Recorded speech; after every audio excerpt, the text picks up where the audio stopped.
আজকে পৃথিবীর সমস্ত মুসলমান 200 কোটি মুসলমান, 57টা মুসলমানের দেশ, আমরা যদি ঐক্যবদ্ধ থাকতে পারতাম ইতিহাস নতুনভাবে লেখা হতো। বাংলাদেশে 18 কোটি মুসলমান, আর ভেদাভেদ নয়, আর সংঘাত নয়, একতলাপ থাকবে, একতলাপ ছিল,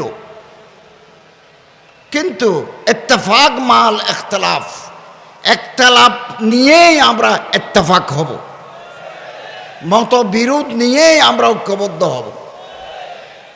বাংলাদেশের আলেম ওলামা, বিভিন্ন তরিকার বিভিন্ন ধারার আলেম ওলামা, পীর মাশায়েখ, জোয়ামা, নকাবা, ওরাফা, আমরা যদি ঐক্যবদ্ধ থাকতে পারি, এক চিন্তার অনুবর্তী হয়ে যদি আমরা কাজ করতে পারি, আগামীকাল যে সূর্য উঠবে সেই সূর্য হবে নতুন সূর্য। এবং আমি নয়া দিগন্তে 2019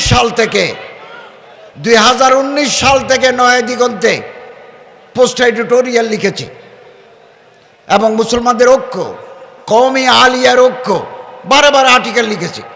এগুলো সমাজে ইতিবাচক প্রভাব ফেলেছে। আমাদেরকে বিভক্ত রাখার জন্য চক্রান্ত চলছে, আমাদেরকে সচেতন সতর্ক থাকতে হবে। এবং ইনশাআল্লাহ আজিজ, কেবল ভোটের ঐক্য নয়, হোক না ভোট কেন্দ্রিক ঐক্য হোক, এমনি আমরা যদি একটু কাছাকাছি আসতে পারি, একে অপরের ঘরে যেতে পারি, একে অপরের সাথে বসতে পারি, এটাও সমাজে ইতিবাচক প্রভাব ফেলবে।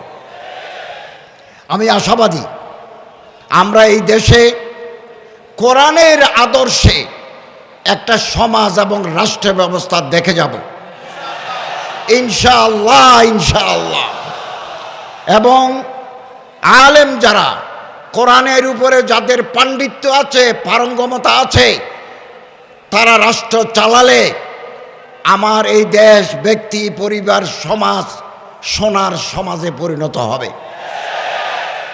আমরা যদি সরকার পরিচালনায় দিনদার, পরহেজগার, আলেম ওলামাদেরকে সম্পৃক্ত করতে পারি রাষ্ট্র পরিচালনায়, তাহলে দুর্নীতি, স্বজনপ্রীতি, লুটের মানসিকতা, অব্যবস্থাপনা বিদায় নেবে ইনশাআল্লাহ। অতএব আসুন ফেসবুকে, টুইটারে, ব্যক্তিগত পর্যায়ে আমরা গুতাগুতি না করে পরস্পরকে সম্মান করতে শিখি। এবং আমি আপনাকে সম্মান না করলে আমি আপনার কাছ থেকে সম্মান আশা করতে পারি না। আসুন আমরা মনকে বড় করি, দৃষ্টিভঙ্গিকে প্রসারিত করি।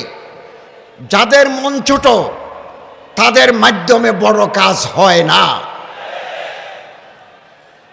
We have no room in our heart to accommodate others. অন্যদেরকে আমরা গ্রহণ করতে পারি না। আমি আমার দলের লোক ছাড়া, আমি আমার তরিকার লোক ছাড়া অন্যদেরকে আমি অ্যাকোমোডেট করতে পারি না। এই দৃষ্টিভঙ্গি আমাদের পাল্টাতে হবে। সবাইকে নিয়ে কাজ করার মানসিকতা আমাদের গ্রহণ করতে হবে। আল্লাহ তাআলা পবিত্র কোরআন শরীফে বলেছেন, ওয়াতাসিমু বিহাবলিল্লাহি জামিআন ওয়ালা তাফাররাকু। আল্লাহ তাআলা বলেন, তোমরা সম্মিলিতভাবে আল্লাহর রজ্জু হাবলুল্লাহ কোরআনুল করিমকে ধরো, পরস্পর বিচ্ছিন্ন হয়েও না। দুনিয়ার সমস্ত মুসলমান এক এবং অভিন্ন। একেবারে রাবাত থেকে জাকার্তা, দুনিয়ার যারা কলেমাগো, যারা কোরআনুল করিমের ছায়ায় বড় হয়েছে, তারা এক। হতে পারে ভাষার ভিন্ন, হতে পারে রঙের ভিন্ন, হতে পারে সাইজের ভিন্ন, কিন্তু আমরা প্রত্যেকেই কোরআনকে মহাব্বত করি। এবং নানা দেশে নানা মজহাব, নানা দেশে নানা তরিকা। আপনি এক পীর সাহেবের তরিকায়, আমি আরেক পীর সাহেবের তরিকা। আপনি এক মাদ্রাসার ফারেক, আমি আরেক মাদ্রাসার ফারেক। আপনি এক দলের সাথে যুক্ত, আমি আরেক দলের সাথে যুক্ত, কিন্তু কোরআনের ছায়া তলে আমরা সবাই এক এবং অভিন্ন। মুসলমানদেরকে বিভিন্ন দলে ভাগ করার জন্য চক্রান্ত চলছে। আমাদের এই ষড়যন্ত্র চক্রান্ত সম্পর্কে সজাগ থাকতে হবে।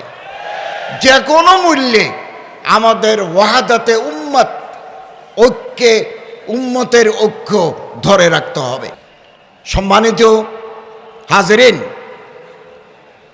আমাদের সাবেক এমপি মোহতরম শাহজাহান চৌধুরী সাহেব অনেক কথা বলেছেন। ইসলামিক সমাজ কল্যাণ পরিষদের যে জায়গার কথা বলেছেন, 99 বছরের জন্য আপনারা লিস্ট চাচ্ছেন, আপনারা আবেদন করেন। ধর্ম মন্ত্রণালয়ের উপদেষ্টা হিসেবে আমার যা যা করা দরকার আমি 100 ভাগ এর জন্য কাজ করব। দ্বিতীয়, আমার মন্ত্রণালয়ের অধীনে ইসলামিক ফাউন্ডেশন, ওয়াকফ প্রশাসন, এরপরে মসজিদ ভিত্তিক গণশিক্ষা, ইমাম মুয়াজ্জিন কল্যাণ পরিষদ, হিন্দু কল্যাণ ট্রাস্ট, বৌদ্ধ কল্যাণ ট্রাস্ট, খ্রিস্টান কল্যাণ ট্রাস্ট আছে। আমি ইনশাআল্লাহ আজিজ 16 বছরের জঞ্জাল 6 মাসে পরিষ্কার করা যায় না। আমি আন্তরিকভাবে চেষ্টা করছি। আগে প্লেনের ভাড়া ছিল হজে 1,97,000। আমি 4 বার বিমানের অফিসারদের সাথে বসে এটা 1,67,000 নামিয়ে এনেছি। এবং গত সপ্তাহে সৌদি আরবের হজ ও উমরা মন্ত্রীর সাথে দেখা করেছি। পানির জাহাজে কিছু হাজি পাঠাতে চেয়েছিলাম, আমাদের দেশে জাহাজ নাই। সৌদি গভর্নমেন্ট পারমিশন দিয়েছে, জাহাজ নাই। তো জাহাজের জন্য কর্ণফুলী শিপ বিল্ডার, কালকে আমার সাথে কথা হয়েছে, 2025 সালে পারি নাই, 26 সালে, ততদিন পর্যন্ত যদি আমরা ক্ষমতায় থাকি 26 সালে জাহাজ যোগে হাজি পাঠাতে পারে কিনা প্রাণপণ চেষ্টা করে যাব। এবং আমি এবারও সৌদি হজ মন্ত্রীকে বলেছি 50 ভাগ হাজি বাংলাদেশ বিমান বহন করে, 35 ভাগ বহন করে সৌদি আরবিয়া, 15 ভাগ বহন করে ফ্লাই নাস। আমি ওনাকে বলেছি কোনো কর্তৃপক্ষ যদি বেশি দামে ভাড়া দাবি করে আমরা থার্ড ক্যারিয়ার নিতে পারি কিনা।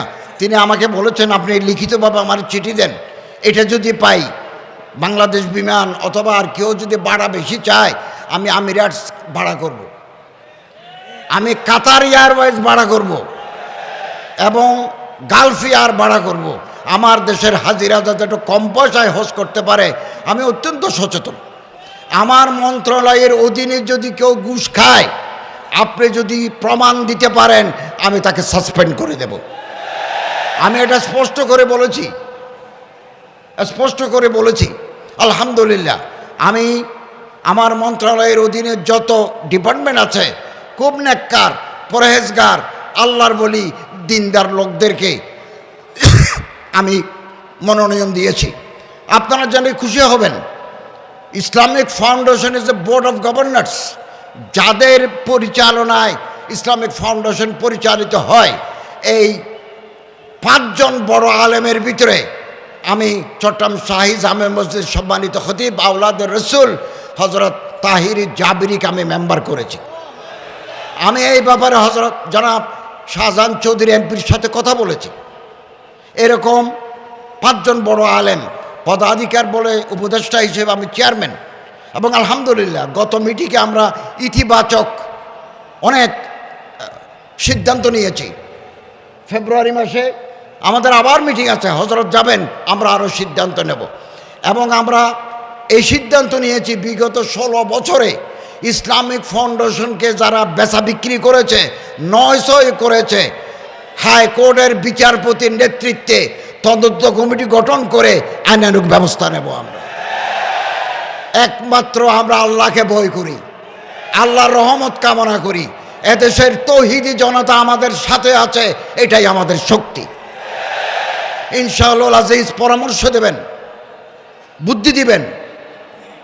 এবং ইসলামিক ফাউন্ডেশনের গভর্নর আন্দরকিল্লায় থাকেন, ওনার কাছে বলবেন, আমাদের কাছে চলে আসবে। এবং যাকে মহাপরিচালক করেছি তিনি একজন আলেম মুফতি, তিনি খুলনা নারী ও শিশু আদালত ট্রাইব্যুনাল নম্বর 3-এর বিচারক, জেলা জজ, দায়রা জজ, ওনাকে এনেছি। ওয়াকফ প্রশাসনে একজন অ্যাডিশনাল সেক্রেটারি দিয়েছি, উনি অত্যন্ত পরহেজগার মানুষ, ঘুষ খান না। এই জঞ্জাল একদিনে করতে পারবো না, তবে জঞ্জাল পরিষ্কার করার কাজ শুরু করেছি।